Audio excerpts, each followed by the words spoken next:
Hi ළමයි. ඔන්න වේලි තියෙන මගේ YouTube channel එකට ආයෙමත් අඩි විඩිය vlog එකක් ගෙනාවා. හරි කම්මැලි අනේ vlog කරන්න. තනියම වීඩියෝ කර කර ඉන්න ගියාම ඇත්තමයි ඒක නම් මහා එපා වෙන වැඩක්.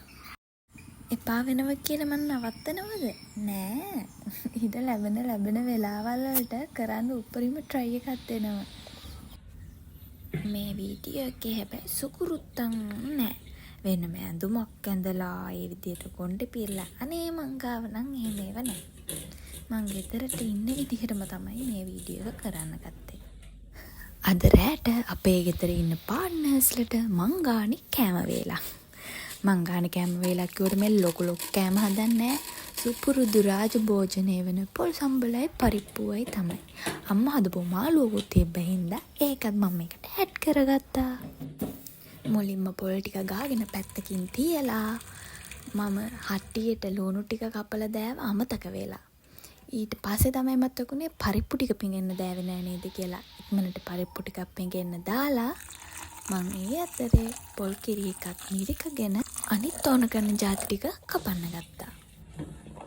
මෙහෙම මේ නෑබිඩි එක දාගෙන පොල් කිරි මිරිකුවට කාලයක් තිබ්බා පොල් ගෙඩියෙන්ම දවස් 3ක් විතර ජීවත් වෙන.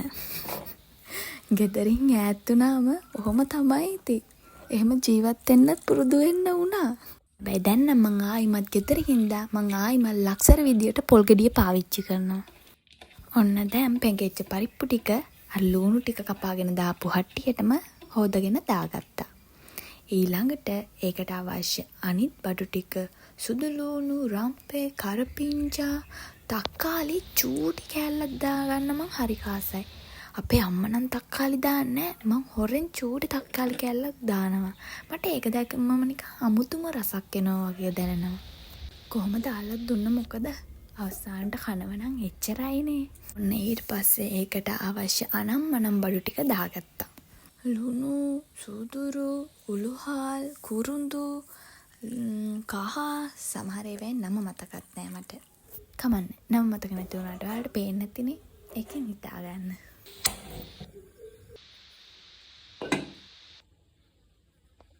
තියෙන්න අම්මා හදපු මාළු එක. අපේ අම්මට තරම් නම් ඉතින් මේ ගෙදර කාටවත් උයන්න බෑ. මං හිතන් හිටියට මං හදන ඒවා හරි රසයි කියලා. ඇත්තටම ඉතින් අම්මා තරම් නම් කෑම ජාති හදන්න මම දන්නේ නෑ.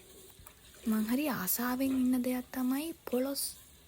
අන්න ඒකින් මන්ට හදන හැටි අම්මගෙන් අහගන්න. මගේ ආසම කෑමක් තමයි පොලොස්. නැත්තම් කවදක හරි කසාද බැන්දම මිනිහගෙන් ගුටි කන්න තමයි වෙන්නේ. ගැමි කෙල්ලෙක් වගේ පොලොසක්වත් හදාගන්න බෑ කියලා. එහෙම ගුටි කයිද මම දෙන්න දෙකක් එහෙම වුණොත්. හරි. ඔය පරිප්පුව තැම්බෙන අතරේ මම පොල් සම්බලක් හදාගන්න තමයි හැදුවේ. දැන් මගේ කතාවත් එක්ක පරිප්පුව තැම්බිලත් ඉවරයි.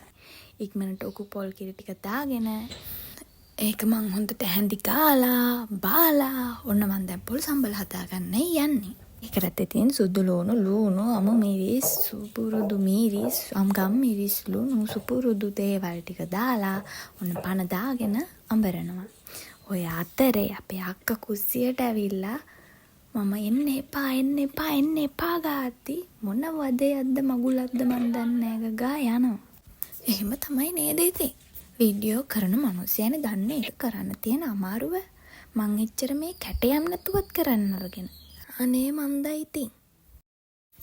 දෙහි ගෙඩිය මේ විදියට දැම්මට කමන්නේ. සාමාන්‍යයෙන් එක අතකට දාගෙන තමයි පොල් සම්බලට වැටෙන්න දෙන්නේ. මේක ඉතින් එක අතකින් පෝන් එක අල්ලගෙන අනිත් අතෙන් ඉතින් මට තවත් නෑනේ.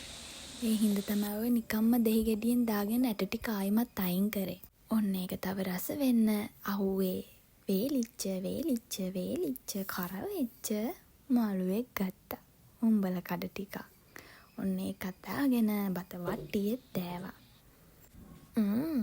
ඔය දංකොටෙත් ගලවගෙන ඇවිල්ලා තියෙන්නේ.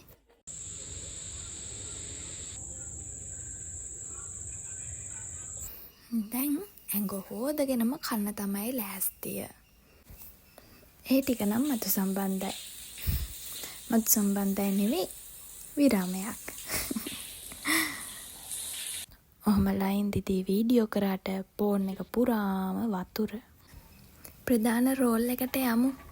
දැන් තමයි මගේ ආසම වෙලාව. ඔන්න දැන් මං ඔයාගත්ත රාජ්‍ය භෝජන අනුභව කරන්න යන්නේ. ඊයෝ හරිම කැතයි පරිප්පු එක දාපු විදිය. ඒක ගොම්බෙට්ටක් දැව වගේ. ගණන් ගන්න එපා. මම පරිප්පු පොඩ්ඩක් විතර බෙරියට තමයි කන්න ආස.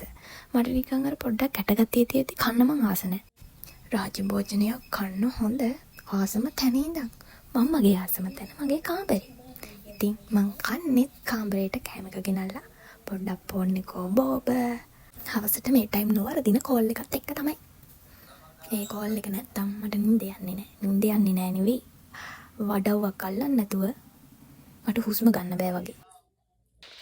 එහෙනම් අදට vlog එක ඉවරයි.